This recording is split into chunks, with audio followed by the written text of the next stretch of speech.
Baik, Rasulullah sallallahu alaihi wasallam bersabda, "Man ata 'arrafan fas'alahu an syai'in la tuqbal lahu salatun 40 lailatan."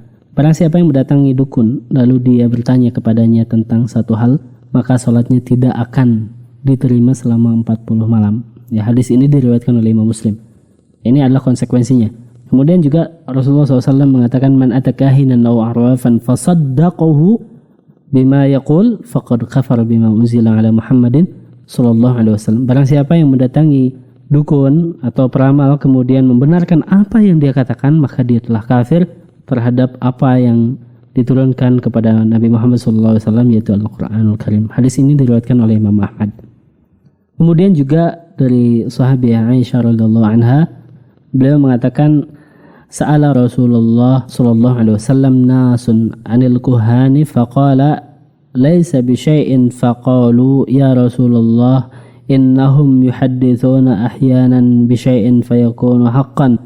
Faqala Rasulullah sallallahu alaihi wasallam, "Tilkal kalimat minal haqqi yakhtafuha minal jinni fayaqurruha fi udhuni waliyihi fayahlituna maha mi'ata kadzbatin." Beberapa orang bertanya kepada Rasulullah SAW mengenai dukun-dukun. Lalu beliau mengatakan mereka para dukun bukanlah apa-apa. Mereka nggak punya apa-apa, gitu ya. Kemudian mereka bertanya, "Wahai Rasulullah, terkadang apa yang mereka ceritakan itu adalah benar." Maka Rasul mengatakan perkataan yang nyata, ya, atau benar itu adalah perkataan yang dicuri oleh jin, kemudian dia membisikannya ke telinga wali dukun tersebut.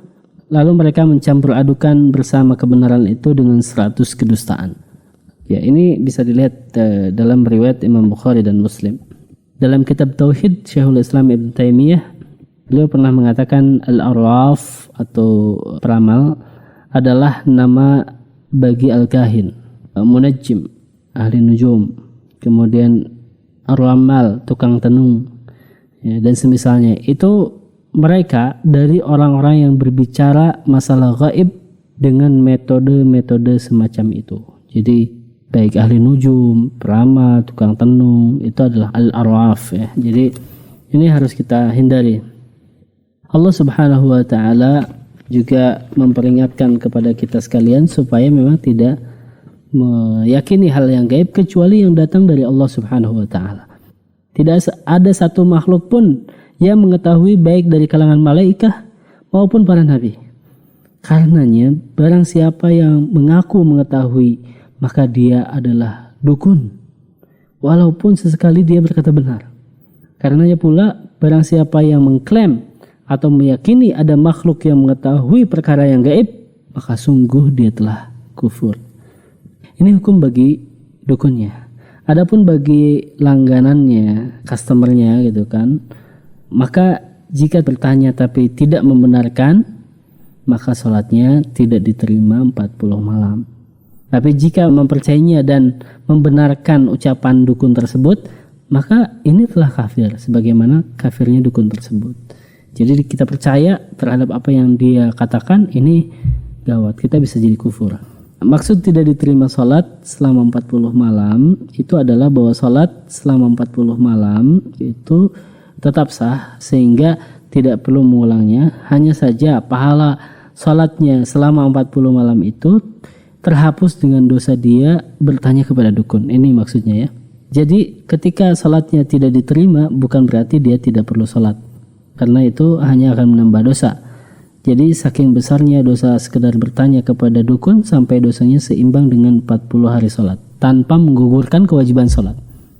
Dan hukum berlangganan atau rutin bertanya kepada dukun, pertama, jika dia bertanya, membaca atau menonton hanya sekedar ingin tahu atau hanya iseng atau penasaran tapi dia tidak membenarkan ramalan, maka sholatnya tidak akan diterima selama 40 malam. Itu yang pertama. Yang kedua, jika dia melakukannya karena mempercayai ramalan, maka dia telah kafir.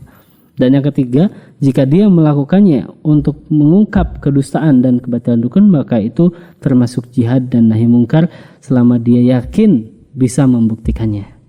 Adapun boleh atau tidaknya mendoakan nenek yang rutin berlangganan ke dukun, yang selalu bertanya ke dukun, maka berdasarkan penjelasan tadi tentu saja tidak boleh mendoakannya. Sedangkan kakek yang tidak ke dukun, maka beristighfarlah untuknya.